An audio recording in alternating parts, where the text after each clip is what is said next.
Right details చూస్తే హైదరాబాద్ లో వైభవంగా గణేష్ నిమజ్జనాలు కొనసాగుతున్నాయి. వివిధ ప్రాంతాల నుంచి హుస్సేన్ సాగర్ కు గణనాథులు క్యూ కట్టారు. ఇక పెద్ద ఎత్తున తరలివచ్చిన భక్తులు గణనాథునికి వీడ్కోలు పలుకుతున్నారు. డప్పులు వాయిస్తూ డాన్సులు చేస్తూ సందడి చేస్తున్నారు. నిమజ్జన నేపథ్యంలో ట్యాంక్ బండ్ పరిసరాలు సందడిగా మారాయి. ఇక ప్రస్తుతం ఎటువంటి నిమజ్జనాలు ఏ విధంగా జరుగుతున్నాయేంటో తెలుసుకుందాం. మరిన్ని వివరాలు అందించేందుకు తెలుగుతల్లి ఫ్లైఓవర్ వద్ద మా ప్రతినిధి మణికంఠ, అదేవిధంగా క్రెయిన్ నెంబర్ 4 వద్ద మా ప్రతినిధి నుమాన్ లైవ్ ద్వారా సిద్ధంగా ఉన్నారు. ఎస్ మణికంఠ, తెలుగుతల్లి ఫ్లైఓవర్ వద్ద ఉన్నారు కదా, ఏ విధంగా ఉంది అక్కడ సందడి, ఏంటి అప్డేట్స్?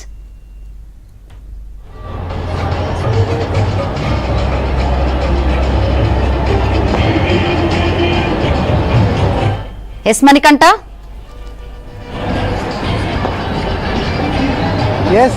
గణనాథుడు గంగమ్మ ఒడికి నిన్నటి ఉదయం నుంచి ప్రారంభమైన ఈ నిమజ్జనం వేడుకలు నిరంతరంగా కొనసాగుతున్నాయని చెప్పుకోవచ్చు. నిన్న ఉదయం 6 గంటలకి ప్రారంభమైన ఈ నిమజ్జన వేడుకలు నిన్న అర్ధరాత్రి వరకు ప్రస్తుతం ఇప్పటి వరకు కూడా కొనసాగుతున్నాయని చెప్పుకోవచ్చు. ప్రస్తుతం చూసుకోవచ్చు, మనం తెలుగు తల్లి ఫ్లైఓవర్ వద్ద అయితే ఉన్నాము. గంగమ్మ ఒడిలోకి వెళ్లేందుకు భారీగా గణనాథులు అయితే క్యూ కట్టారు. ప్రస్తుతం చూసుకోవచ్చు, మనం ఏ స్థాయిలో ఉన్నాయో కూడా విగ్రహాలు ఇప్పటికే 2,50,000 విగ్రహాలు ఇప్పటికే నిమజ్జనం పూర్తయ్యాయి.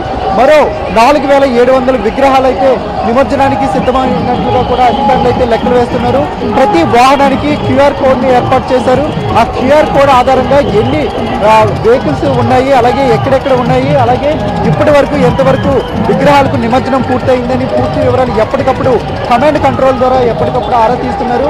మరోవైపు ఈ రోజు మధ్యాహ్నం 1 గంట వరకు ఈ వినాయకుడి నిమజ్జనం పూర్తిగా కార్యక్రమాలు అవుతాయని అధికారులు అయితే భావిస్తున్నారు. అందుకు తగ్గట్టుగానే భారీగా అంటే హుస్సేన్ సాగర్ చుట్టూ సుమారుగా 40 క్రెయిన్లు ఏర్పాటు చేశారు. వివిధ చోట్ల పూర్తిగా కూడా పెద్ద మొత్తంలో 134 క్రెయిన్లు, అలాగే 259 మొబైల్ క్రెయిన్లు ఏర్పాటు చేశారు. సో ఇవి నిరంతరంగా నిన్నటి నుంచి కంటిన్యూగా కూడా పనిచేస్తూ ఉన్నాయి. భారీ మొత్తంలో సిటీలో ఉన్న అన్ని ప్రాంతాల నుంచి, అంటే 3 కమిషనరేట్ పరిధిలో రాచకొండ కావచ్చు, హైదరాబాద్ కావచ్చు, అలాగే సైబరాబాద్ కమిషనరేట్ పరిధిలో కావచ్చు, ఈ 3 కమిషనరేట్ పరిధిలో నుంచి పెద్ద మొత్తంలో పెద్ద వినాయకుడి విగ్రహాలన్నీ కూడా హుస్సేన్ సాగర్ వద్దకే వస్తున్నాయని చెప్పుకోవచ్చు. సో నిన్నటి నుంచి ఏకదాటిగా ఈ ప్రాసెస్ అంతా జరుగుతోంది.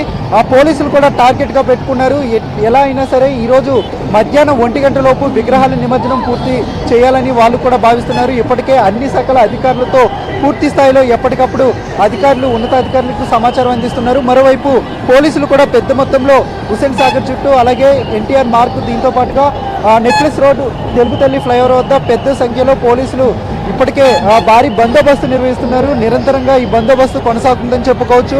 ఎందుకంటే ఎలాంటి అవాంఛనీయ సంఘటనలు చోటు చేసుకోకుండా పూర్తి భద్రతా వలయంలో ఈ మొత్తం ఇదంతా జరగాలి కాబట్టి ఖచ్చితంగా పోలీసులు కూడా అన్ని విధాల వాళ్ళు పూర్తిగా చర్యలు తీసుకున్నట్లుగా కూడా తెలుస్తుంది. ప్రస్తుతం సికింద్రాబాద్ నుంచి 32,256 విగ్రహాలు, అలాగే కూకట్పల్లి నుంచి 58,847 ఇలా మొత్తం అన్ని జోన్లు కలిపి 2,50,000 విగ్రహాలు ఇప్పటికే నిమజ్జనం పూర్తయింది. ప్రస్తుతం డీజేలతో, అలాగే నృత్యాలతో ప్రతి ఒక్కరూ గణాధుడికి గణపతి బప్ప మోరియా అంటూ గుడ్ బై చెబుతున్నారు. మధ్యాహ్నం 2 లేదా 3 గంటల వరకు ఈ నిమజ్జనం ప్రక్రియ అప్పటి వరకు కొనసాగుతుందని అధికారులు అయితే అంచనా వేస్తున్నారు. శంకరి. రైట్ మణికంఠ, అదేవిధంగా క్రెయిన్ నెంబర్ 4 వద్ద మా ప్రతినిధి నుమాన్ లైవ్ ద్వారా సిద్ధంగా ఉన్నారు. నుమాన్, నిన్న ఈవినింగ్ నుంచి నిమజ్జనాలు ఊపందుకున్నాయని చెప్పాలి. సో ఇప్పటి వరకు ఎన్ని నిమజ్జనాలు జరిగాయి, ఏంటి అప్డేట్స్, అక్కడ ఉన్న అప్డేట్స్?